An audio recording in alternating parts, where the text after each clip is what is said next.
So നമ്മളെല്ലാവരും കാത്തിരുന്ന ഒരു റിസൾട്ട് വന്നിരിക്കുകയാണ്. സുപ്രീം കോടതി +1 പരീക്ഷകൾ നടത്തുക എന്നുള്ളൊരു വിധി പറഞ്ഞിരിക്കുകയാണ്. അപ്പം +1 പരീക്ഷകൾ നടത്തരുതെന്ന് ആവശ്യപ്പെട്ട ഹർജികളെല്ലാം സുപ്രീം കോടതി തള്ളിയിട്ടുണ്ട്. അപ്പോൾ നമ്മുടെ സർക്കാർ കൊടുത്ത ഉറപ്പിനനുസരിച്ചാണ്, മീൻസ് എക്സാം അത്രയും പെർഫെക്റ്റ് ആയിട്ട് അത്രയും കംഫർട്ടബിൾ ആയിട്ട് സ്റ്റുഡൻസിന് അത്രയും കംഫർട്ടബിൾ ആയിട്ട് നടത്തൂ എന്നുള്ളൊരു കാര്യം സുപ്രീം കോടതി അംഗീകരിച്ചേക്കാണ്.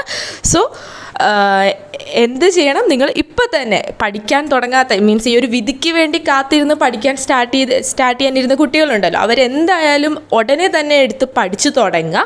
ഇനി +1 പരീക്ഷ ടൈം ടേബിൾ ഉടനെ തന്നെ പ്രഖ്യാപിക്കും എന്നുള്ളൊരു കാര്യമാണ് നമുക്ക് അറിയാൻ പറ്റുക. കാരണം ഉത്തരവ് ഇറക്കി ഒരു 1-2 ദിവസത്തിനുള്ളിൽ എന്തായാലും നമുക്ക് ടൈം ടേബിൾ അവൈലബിൾ ആയിരിക്കും. സോ ആ ഒരു ടൈം ടേബിൾ വരുന്നത് നോക്കാതെ നിങ്ങൾ എന്തായാലും പഠിച്ചു തുടങ്ങുക. അപ്പോൾ +1 പരീക്ഷകൾ ഓഫ്ലൈനായിട്ട് നടത്തുന്നതിനായിരുന്നു സ്റ്റേ വന്നിരുന്നത്. പക്ഷേ എങ്കിലും ആ ഒരു ഓഫ്ലൈനായി നടത്തരുതെന്ന് ആവശ്യപ്പെട്ടുള്ള ഹർജികളാണ് സുപ്രീം കോടതി തള്ളിയിട്ടുള്ളത്. സോ എന്തായാലും എക്സാംസ് ഓഫ്ലൈനായിട്ട് തന്നെയായിരിക്കും നടക്കുക.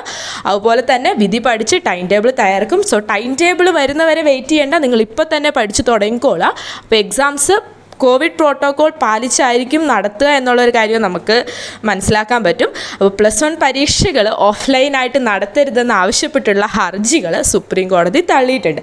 സോ നിങ്ങൾ ഇപ്പോൾ തന്നെ ബുക്ക് എടുത്ത് ഇപ്പോൾ തന്നെ പഠിച്ചു തുടങ്ങിക്കോ. ഇനി ഒന്നും നോക്കണ്ട, ഇനി ആരും പറയുന്നു ഒരു കാര്യവും നിങ്ങൾ ശ്രദ്ധിക്കേണ്ട, പഠിച്ചു തുടങ്ങുക കേട്ടോ.